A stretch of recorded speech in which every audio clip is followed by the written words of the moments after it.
Thrissur ചൊവ്വന്നൂരിലെ Congress SDPI സഖ്യത്തിൽ DCC അംഗം വർഗീസ് ചൊവ്വന്നൂരിന് കാരണം കാണിക്കൽ നോട്ടീസ് നൽകി DCC പ്രസിഡന്റ് ജോസഫ് ടാജറ്റ് 2 ദിവസത്തിനകം മറുപടി നൽകണമെന്നാണ് നിർദ്ദേശം. അതേസമയം മുൻ ധാരണ പ്രകാരമാണ് SDPI കോൺഗ്രസിന് പിന്തുണ നൽകിയത് എന്ന് സംസ്ഥാന പ്രസിഡന്റ് CPA ലത്തീഫ് വ്യക്തമാക്കി.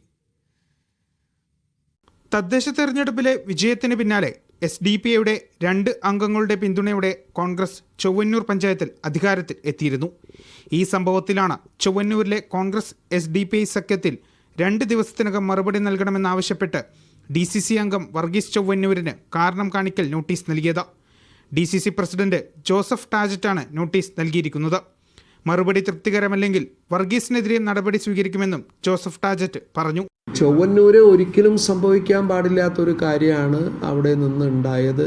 SDPIയുടെ വോട്ട് വാങ്ങി പിന്നെ പാർട്ടിയുടെ അംഗമായിരുന്ന നിതീഷ്, അദ്ദേഹം പ്രസിഡൻ്റായിട്ടുണ്ട്. അതുപോലെ തന്നെ സെബേറ്റ വർഗീസ് വൈസ് പ്രസിഡൻ്റായിട്ടുണ്ട്. 2 പേരെ ഇന്നലെ തന്നെ പാർട്ടിയിൽ നിന്ന് പുറത്താക്കിയിട്ടുണ്ട്. തൃശൂർ ചൊവ്വന്നൂരിലും തിരുവനന്തപുരം പാങ്ങോട് പഞ്ചായത്തിലും ഉൾപ്പെടെ മുൻ ധാരണ പ്രകാരമാണ് SDPI കോൺഗ്രസിന് പിന്തുണ നൽകിയതെന്ന് SDPI സംസ്ഥാന പ്രസിഡന്റ് CPA ലത്തീഫ് പറഞ്ഞു. BJP അധികാരത്തിൽ വരാതിരിക്കാനുള്ള സമീപനമാണ് SDPI സ്വീകരിച്ചത്. തിരുവനന്തപുരം പാങ്ങോട് പഞ്ചായത്തിൽ സ്റ്റാൻഡിംഗ് കമ്മിറ്റി സ്ഥാനം വരെ വാഗ്ദാനം ചെയ്ത് ധാരണയിലെത്തിയിരുന്നുവെന്നും അദ്ദേഹം വ്യക്തമാക്കി. നേരത്തെ അവർ സമീപിച്ചിരുന്നു, കോൺഗ്രസ് സമീപിച്ചിരുന്നു. ഒരു പ്രാവശ്യം സ്വാഭാവികമായി പിന്തുണക്കുക, BJP മാറ്റി നിർത്താൻ.